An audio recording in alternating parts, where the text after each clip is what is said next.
Ang lalaki na ito, sabi ng Rasulullah sallallahu alaihi wasallam, ay dumating sa kanya ang kanyang matinding pagkauhaw habang siya naglalakbay. Dinatnan siya ng matinding pagkauhaw at nakatagpo itong lalaki na ito ng isang balon na may tubig.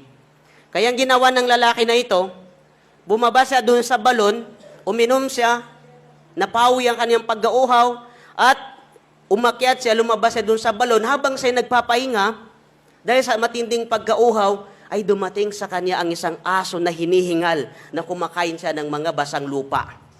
Dahil lang sa sobrang pagkauhaw ng aso na ito. Anong sinabi ng lalaki na ito? Sabi ng lalaki na ito, tunay na dumating sa aso na ito ang pagkauhaw na katulad ng naramdaman ko kanina. Ibig sabihin, naramdaman niya kung ano yung nararamdaman ng aso na nasa matinding pangangailangan ng tubig. Kaya ang ginawa ng lalaki na ito, sabi ng Rasulullah sallallahu alaihi wasallam, bumaba siya ulit doon sa balon at nilagyan niya ng tubig ang kanyang sapatos.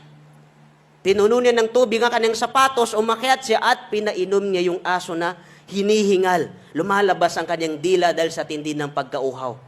At dahil doon sa ginawa ng lalaki na ito ay nakasurvive ay yung aso. Napawi yung pagkauhaw ng aso dahil lamang doon sa ginawa ng lalaki na yun. At sabi ng Rasulullah sallallahu alaihi wasallam, dahil sa kabutiang loob na ginawa ng lalaki na yun, pasyakarallahu lahu pagafarala. Pinasalamatan siya ng Allah subhanahu wa ta'ala at pinatawad sa kanya ng Allah subhanahu wa ta'ala ang kanyang kasalanan. Sa isang riwaya ng hadis, yung lalaki na yun ay makakapasok siya sa paraiso ng Allah subhanahu wa ta'ala dahil lamang sa pagtulong niya doon sa aso na nangangailangan ng tulong. Kaya sabi ng mga sahaba, Ya Rasulullah, wa inna lana fi hazihil bahaimil ajran.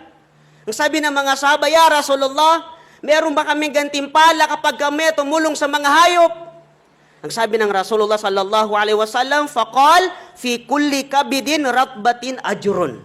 Sa lahat ng may buhay, sabi ng Rasulullah, na kapag ikaw ay gumawa ng kabutihan, tumulong sa lahat ng may buhay, tiyak na may gantimpala ang isang tao. Alam natin ang hatol sa aso sa reliyong Islam. Ito ay hindi kanais-nais na hayop sa atin. Pero kapag na-appreciate mo yun bilang bahagi ng nilikha ng Allah subhanahu wa ta'ala at gumawa ka ng kabutihan doon, ibang usapan na yun. Iba yung pagiging haram niya sa isang mananampalataya at iba yung kabutihan na gagawin mo doon sa aso na yun.